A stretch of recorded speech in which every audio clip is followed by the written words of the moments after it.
અમરેલીમાં કોંગ્રેસે બિસ્માર રોડને લઈને વિવિધ બેનર્સ સાથે વિરોધ કર્યા। વડિયા કોંગ્રેસ નેતા કાર્યકરો અને આગેવાનોએ બેનર્સ લઈ ભાજપ વિરોધી નારેબાજી કરી। છેલ્લા 2.5 વર્ષથી વડિયાથી બાટવા દેવળીનો રોડ બિસ્માર હોવાનો કોંગ્રેસ કાર્યકરોએ આક્ષેપ કર્યો। વિરોધ દરમિયાન કોંગી કાર્યકરોએ જય શ્રી રામના નારા સાથે રામધૂન બોલાવી બિસ્માર રોડ બનાવી આપવા માંગ કરી। સમાચારોમાં હાલ રોકાઈશું એક વિરામ માટે। આપ જોડાયેલા રહો ગુજરાતની number 1 news channel news 18 Gujarati સાથે।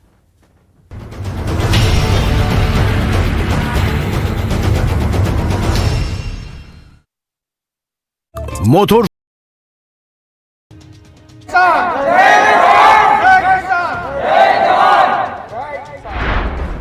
બે દિવસ બાદ ફરી એકવાર ખેડૂતોએ કોડીનાર યાર્ડને માથે લીધું। યાર્ડમાં મગફળી સહિતના પાકના યોગ્ય ભાવ ન મળતા ખેડૂતો રોષે ભરાયા। મોટી સંખ્યામાં ખેડૂતો એકત્ર થઈને હરાજી બંધ કરાવી। તમામ જણસીઓની હરાજી બંધ કરાવી હલ્લાબોલ કરતા યાર્ડમાં ગરમાગરમીના દ્રશ્યો સામે આવ્યા।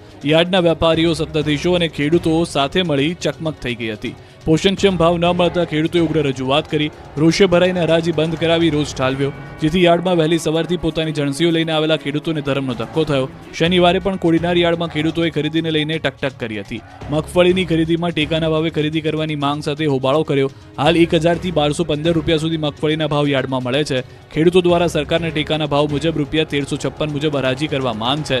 સાથે સાથે ખેડૂતોનું કહેવું છે કે સરકારમાં મગફળી દેવામાં વારો આવતો નથી, પેમેન્ટ પણ મોડું મળે છે, જેથી ખેડૂતોને ખૂબ મુશ્કેલી પડે છે। એટલે અમારે યાર્ડમાં મગફળી દેવા આવવું પડે છે, પરંતુ સરકાર જે ભાવે મગફળી ખરીદે છે તે ભાવે યાર્ડમાં હરાજી કરાવે તો ખેડૂતોને ફાયદો થશે। જોકે સમગ્ર મામલે યાર્ડના સત્તાધીશોનું કહેવું છે કે સરકાર જેમાં હવે મગફળી ખરીદે છે તે ભાવે યાર્ડમાં હરાજી શરૂ કરવી શક્ય નથી, કારણ કે અલગ અલગ ગુણવત્તાવાળી મગફળી આવે છે।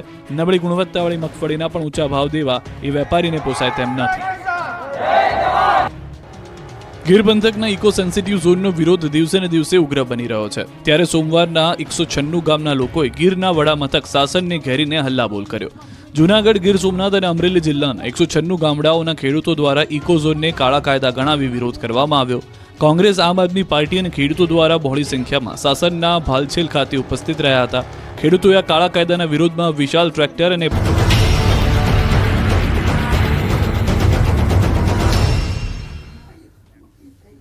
સુરત શહેરમાં ફરી રોગચાળો વકર્યો છે। મચ્છરજન્ય રોગચાળો અને પાણીજન્ય રોગચાળામાં ફરી વધારો થયો છે। તાવ અને ઝાડા ઉલટીથી એક બાળકી સહિત 2ના મૃત્યુ થયા છે। અમરોલીની બાળકી અને અલથાણના યુવકનું મોત થયું છે। બાળકીને તાવ આવ્યા બાદ ઉલટી થતા હોસ્પિટલ ખસેડાઈ હતી। રવિવારે મોડી સાંજે વધુ તબિયત બગડતા નવી સિવિલ હોસ્પિટલ ખસેડાઈ હતી, જ્યાં તેનું મોત નીપજ્યું। જ્યારે યુવકની રવિવારે ઝાડા ઉલટી થયા બાદ 108 દ્વારા નવી સિવિલ હોસ્પિટલ ખાતે ખસેડવામાં આવ્યો, જ્યાં ટૂંકી સારવાર દરમિયાન 48 વર્ષીય શૈલેષ રાઠોડનું મોત નીપજ્યું છે। નવી સિવિલ હોસ્પિટલમાં પણ સારવાર લેવા આવતા દર્દીઓની સંખ્યામાં વધારો થયો છે। સવારે પ્રીતિ શ્યામલાલ કરીને 1 વર્ષની બાળકી ઝાડા ઉલટી અને તાવની સાથે દાખલ થઈ હતી, અને તે જ રીતે એક શૈલેષભાઈ 48 વર્ષીય શૈલેષભાઈ પણ દાખલ થયા હતા। પણ એ લોકો એટલા લાસ્ટ સ્ટેજમાં સિવિલમાં આવ્યા કે એમને આપણે બચાવી શક્યા નથી, અને ગઈકાલે રાત્રે બંને પેશન્ટોનું મોત થયું છે। શિયાળાની શરૂઆત થતાની સાથે જ ફરી એક વખત રોગચાળાએ પોતાનું માથું ઉંચક્યું છે। મચ્છરજન્ય અને પાણીજન્ય રોગોને લઈને સતત સુરત નવી સિવિલ હોસ્પિટલમાં દર્દીઓની સંખ્યામાં વધારો જોવા મળી રહ્યો છે। ખાસ કરીને પાણીજન્ય રોગોને લઈને ખાસ કરીને તાવ, ઝાડા ઉલટીના કેસોમાં વધારો થઈ રહ્યો છે। જ્યારે અમરોલી વિસ્તારની એક બાળા અને અલથાણ વિસ્તારના એક યુવકનું રોગચાળાને લઈને મોત થયું છે, જેને લઈને આરોગ્ય તંત્ર દોડતું થયું છે। આરોગ્ય તંત્રની બેદરકારી કહી શકાય કે આળસને લઈને ફરી વખત પાણીજન્ય રોગો સાથે મચ્છરજન્ય રોગોમાં વધારો થઈ રહ્યો છે। ઝાડા ઉલટીના કેસો જે રીતે વધી રહ્યા છે તેને લઈને હોસ્પિટલોમાં દર્દીઓની લાંબી કતારો જોવા મળી રહી છે। દ્રશ્યો જોઈ શકાય છે સુરત નવી સિવિલ હોસ્પિટલના, ખાસ કરીને સુરતનો ઉધના હોય, પાંડેસરા હોય, સચિન હોય, અમરોલી હોય, મોટા વરાછા વિસ્તાર કે જે શ્રમિક વિસ્તારો છે, આ વિસ્તારોમાં પાણીજન્ય રોગ સાથે મચ્છરજન્ય રોગોમાં જે રીતે વધારો થયો છે, ત્યારે તમામ વિસ્તારોમાં તંત્ર દ્વારા કામગીરીમાં આળસ રાખવામાં આવે છે, જેને લઈને આ રોગચાળો વધી રહ્યો છે। અને રોગચાળોને લઈને અત્યાર સુધીમાં 2 વ્યક્તિઓના મોત થયા છે। કહી શકાય અમરોલીની બાળા અને અલથાણ વિસ્તારના યુવકનું મોત થયું છે, જેને લઈને ફરી એક વખત તંત્ર દોડતું થયું છે। અને જે પ્રકારે પાણીજન્ય અને મચ્છરજન્ય રોગો વધ્યા છે તેને લઈને ચોક્કસ કહી શકાય કે હોસ્પિટલોમાં દર્દીઓની સંખ્યામાં સતત વધારો જોવા મળી રહ્યો છે। કેમેરામેન ભરત બ્રહ્મભટ્ટ સાથે કીર્તેશ પટેલ, ન્યૂઝ 18 ગુજરાતી, સુરત।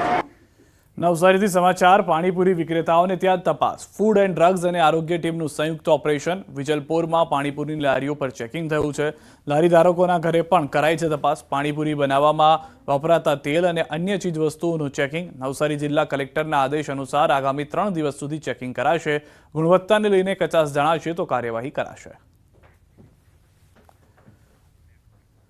વધતા સાયબર ક્રાઇમના ગુનાઓ રોકવા અમદાવાદ પોલીસ અને સાયબર ક્રાઇમ દ્વારા સાયબર ક્રાઇમ અવેરનેસ અંતર્ગત કાર્યક્રમ યોજાયો ક્રાઇમ બ્રાન્ચના જેસીપી શરદ સિંઘલે જણાવ્યું કે 1 વર્ષ સુધી આ કાર્યક્રમ ચાલશે લોકોને જાગૃત કરવા સાયબર સાથી બુક લોન્ચ કરવામાં આવશે લોકોમાં જાગૃતતા માટે વિવિધ પ્રકારના નાટકો પણ ભજવવામાં આવશે પબ્લિક પ્લેસ પર પ્લે બતાવવામાં આવશે ડિજિટલ અરેસ્ટ જેવા ગુનાઓના શિકાર સિનિયર સિટીઝન બની રહ્યા છે પોલીસ પિરામલ ફાઇનાન્સ સાથે રહીને આ પહેલ કરવામાં આવી રહી છે ડિજિટલ અરેસ્ટ સહિતના સાયબર ફ્રોડથી બચવા કેવી રીતે સાવચેત રહેવું તે અંગે વિગતો અપાશે સાયબર ક્રાઇમથી બચવા માટે લોકો 1930 પર મદદ માંગી શકે છે આ નંબર પર કોલ કરવાથી ત્વરિત મદદ પોલીસ તરફથી મળશે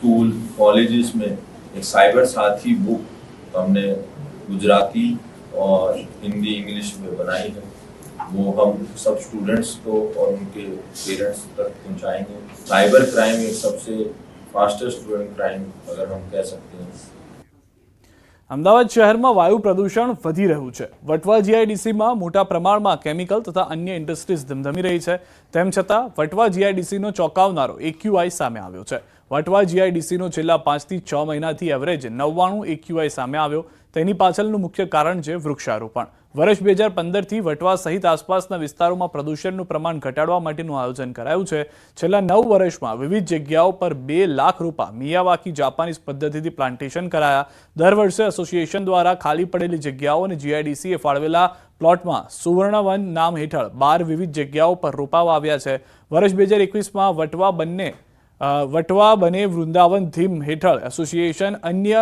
સંગઠનો દ્વારા શંકરકાકા સ્મૃતિવનમાં 58,000 વૃક્ષો વાવ્યા હતા વૃક્ષોનો ઉછેર થાય તે માટે જવાબદારી પણ સોંપાઈ છે એએમસીએ પણ વૃક્ષારોપણ માટે પ્લોટ ફાળવ્યો હતો જેમાં 18,000 જેટલા રોપા રોપ્યા હતા જેને કારણે વટવામાં એર ક્વોલિટી ઇન્ડેક્સ સૌથી ઓછો જોવા મળ્યો